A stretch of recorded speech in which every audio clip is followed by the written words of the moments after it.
নমস্কার, আমি অমৃতা। রান্নার সহজ পাঠে আপনাদের স্বাগত জানাই। আজকে আমি যে রান্নাটি করব সেটি হলো আমের টক ঝাল মিষ্টি চাটনি, বাঙালিদের বিয়েবাড়ির শেষ পাতের আকর্ষণীয় পদ।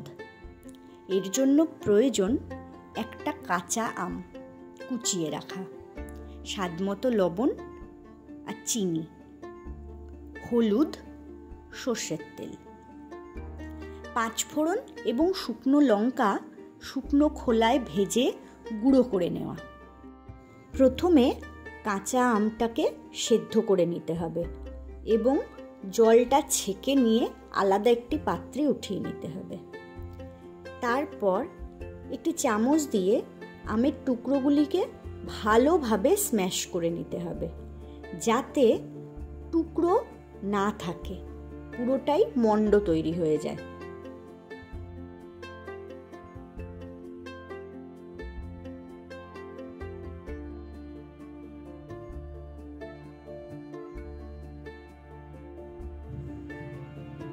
এরপর কড়াই গরম হলে তাতে 1 চা চামচ সর্ষের তেল দেব আর দিয়ে দেব সামান্য 5 ফোড়ন। এই 5 ফোড়নের জন্য চাটনিতে খুব সুন্দর একটা গন্ধ হয়। এর মধ্যে দিয়ে দেব আমের মণ্ডটা। গ্যাস লো ফ্লেমে রেখে ভালো করে নাড়াচাড়া করতে হবে।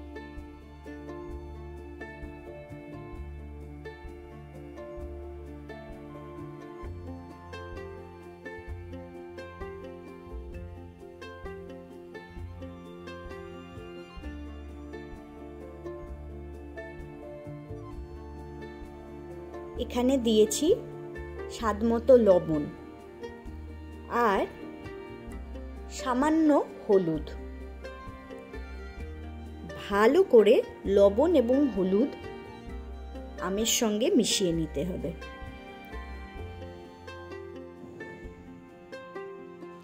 আমটা সমানে নাড়াচাড়া করতে হবে, না হলে পুড়ে উঠবে।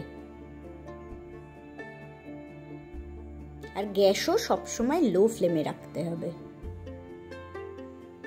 1 থেকে 2 মিনিট নাড়াচাড়া করার পর এর মধ্যে আমি দিয়ে দিয়েছি পরিমাণ মতো জল।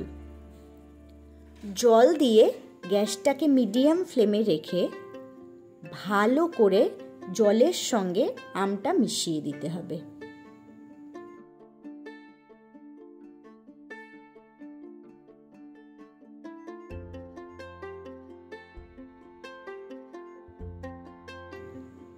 এইভাবে মিনিট 5 নাড়াচাড়া করার পর আস্তে আস্তে চাটনিটা ঘন হয়ে আসবে।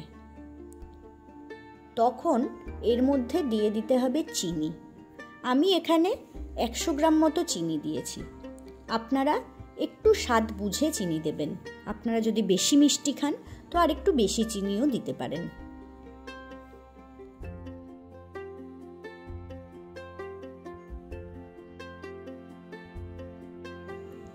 পাঁচ থেকে 6 মিনিট এভাবে নাড়াচাড়া করার পর চাটনিটা যখন ফুটতে শুরু করবে তখন গ্যাসটা লো ফ্লেমে করে দিতে হবে।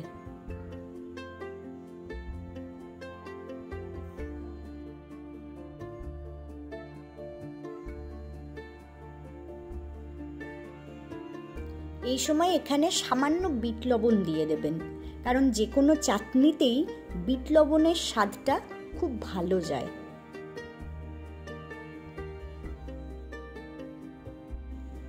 আরেকটু নাড়াচাড়া করে নিলেই তৈরি হয়ে যাবে আমের টক ঝাল মিষ্টি চাটনি।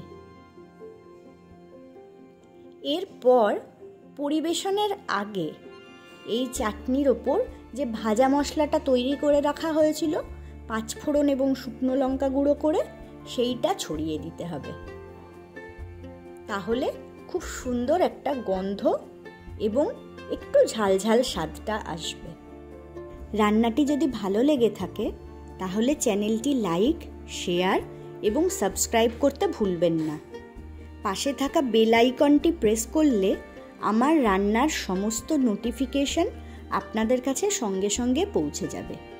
পাশে থাকার জন্য ধন্যবাদ।